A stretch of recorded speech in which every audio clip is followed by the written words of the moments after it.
নমস্কার, কেমন আছেন আপনারা সবাই? দেবযানীস রান্নাঘরে আপনাদের স্বাগত জানাই।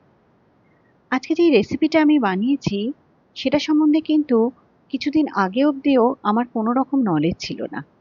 কিন্তু যবে থেকে রেসিপিটা দেখেছি, আমার বেশ ভালো লাগে এবং তবে থেকেই ভাবছি এটা কবে বানাবো। আজকে সেটা বানিয়েই ফেললাম আর ভাবলাম রেসিপিটা আপনাদের সাথে শেয়ার করা যাক। নেপালি চুকৌনি। এটা অ্যাকচুয়ালি এক টাইপের রায়তা, যেটা ওরা কিন্তু গরমকালে সাদা ভাতের সাথেও খেয়ে থাকে। আমি কিন্তু এটাকে সার্ভ করেছিলাম আমার তৈরি ফ্লেভারড রাইসের সাথে। রেসিপিটা শেয়ার করলাম, ভালো লাগলে অবশ্যই আমার চ্যানেলটাকে ফলো করবেন, একটা লাইক শেয়ার সাবস্ক্রাইব করতে কিন্তু ভুলবেন না। এখানে আমি কিছুটা পরিমাণ টক দই নিয়ে নিচ্ছি। টক দইটা অবশ্যই খুব একটা যেন টক না হয় সেরকম দেখেই নেবেন, কারণ খুব একটা বেশি পুরনো টক দই হলে কিন্তু এটা ভালো লাগবে না খেতে। আর খুব একটা জলও যেন না থাকে সেটাও দেখে নেবেন। জলটাকে তাহলে একটুখানি ছাঁকনিতে ঝরিয়ে নেবেন। এবার এটাকে ভালো করে ফেটিয়ে নিয়ে এর মধ্যে আমি দিয়ে দিচ্ছি কিছুটা পরিমাণ বিট নুন, আর দিয়ে দিচ্ছি কিছুটা নুন, আর এখানে দিয়ে দিচ্ছি কিছুটা কাশ্মীরি লঙ্কার গুঁড়ো। এখানে দিয়ে দিচ্ছি কিছুটা চিলি ফ্লেক্স, আপনারা চাইলে কিন্তু কাঁচা লঙ্কার ব্যবহারও করতে পারেন। এখানে দিয়ে দিচ্ছি আমি সামান্য একটু চিনির গুঁড়ো। আমার রায়তাতে একটু চিনি না দিলে ভালো লাগে না, আপনারা চাইলে স্কিপ করতে পারেন, তবে দিলেও খেতে খারাপ লাগবে না। এটাকে আবারও একটু ভালো করে ফেটিয়ে নিচ্ছি।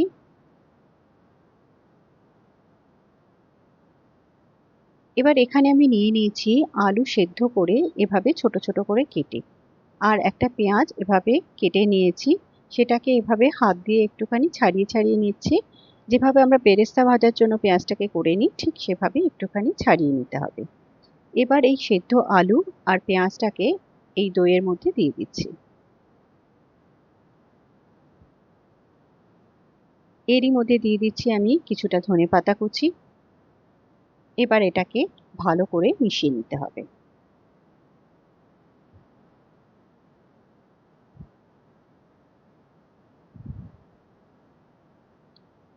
এটাকে ভালো করে মেশানো হয়ে গেছে।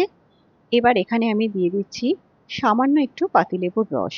এতে গন্ধটা কিন্তু দারুণ আসবে, কিন্তু কোনো রকম টক কিন্তু লাগবে না এখানে। এটাকে আরেকবারও ভালো করে মিশিয়ে নেব। এবার এখানে একটা ফোড়ন দিয়ে নেব। আমি এর জন্য নিয়ে নিয়েছি কিছুটা সর্ষের তেল গরম করে, অবশ্যই কিন্তু সর্ষের তেলই এখানে ব্যবহার করবেন। তেলটা একটু হালকা ঠান্ডা হয়ে গেলে এখানে দিয়ে দিচ্ছি আমি একটা শুকনো লঙ্কা ফোড়ন, দিয়ে দিলাম সর্ষে ফোড়ন।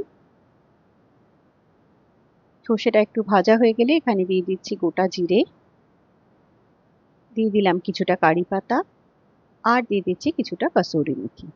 এটাকে একটু ভালো করে ভেজে নেব। এবার এই ফোড়নটা দিয়ে দেব দইয়ের ওপর। এবার এটাকে ভালো করে মিশিয়ে নেব, এবং অবশ্যই এটা সার্ভ করার আগে একটুখানি ফ্রিজে ঠান্ডা করে নেবেন।